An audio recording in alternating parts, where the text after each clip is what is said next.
Tuhan berfirman kepada Musa dan Harun, Inilah ketetapan hukum yang diperintahkan Tuhan dengan berfirman.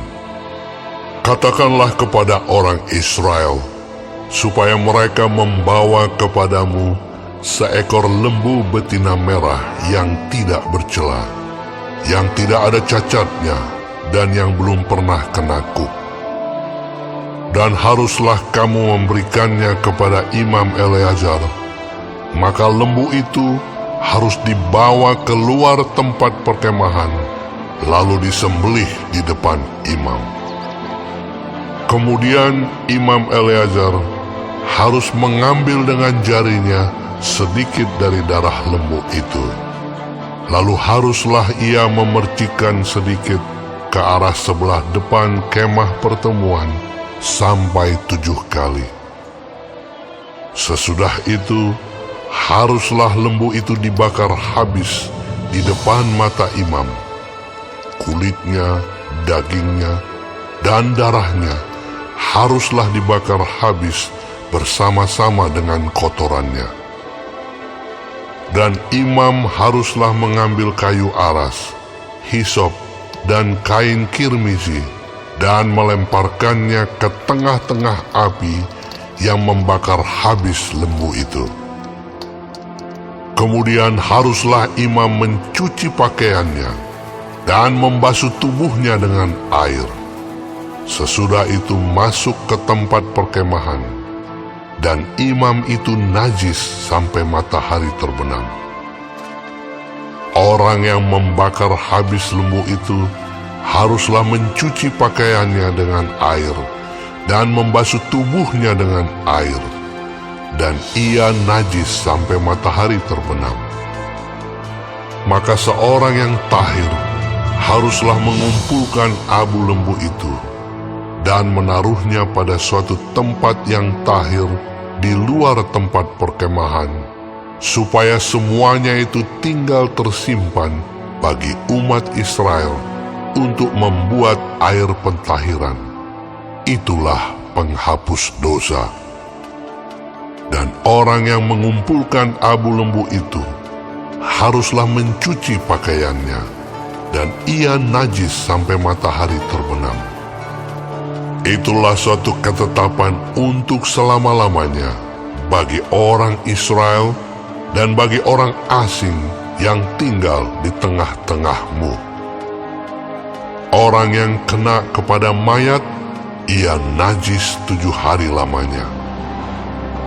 Ia harus menghapus dosa dari dirinya dengan air itu pada hari yang ketiga, dan pada hari yang ketujuh ia tahir.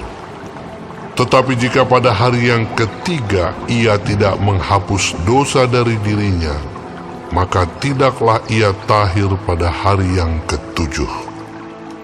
Setiap orang yang kena kepada mayat, yaitu tubuh manusia yang telah mati, dan tidak menghapus dosa dari dirinya, ia menajiskan kemah suci Tuhan, dan orang itu haruslah dilenyapkan dari Israel, karena air pentahiran tidak disiramkan kepadanya, maka ia najis.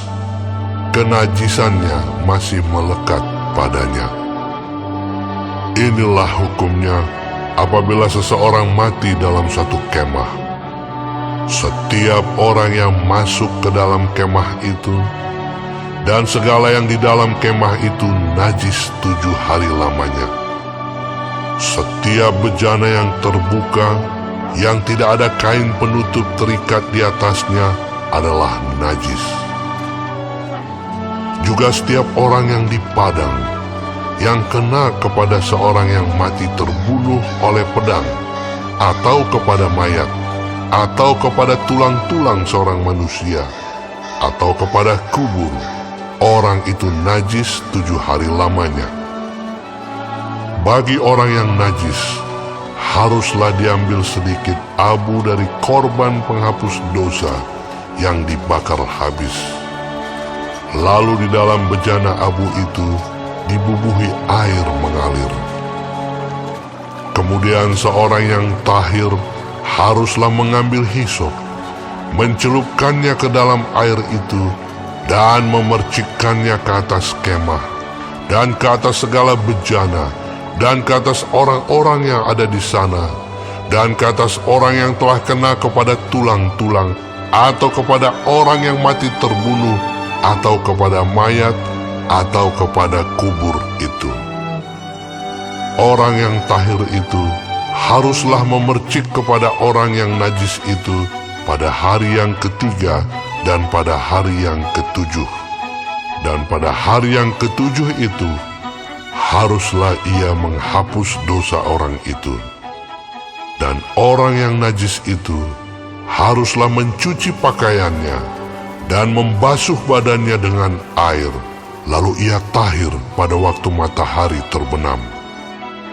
Tetapi orang yang telah najis dan tidak menghapus dosa dari dirinya, orang itu harus dilenyapkan dari tengah-tengah jemaah itu, karena ia telah menajiskan tempat kudus Tuhan.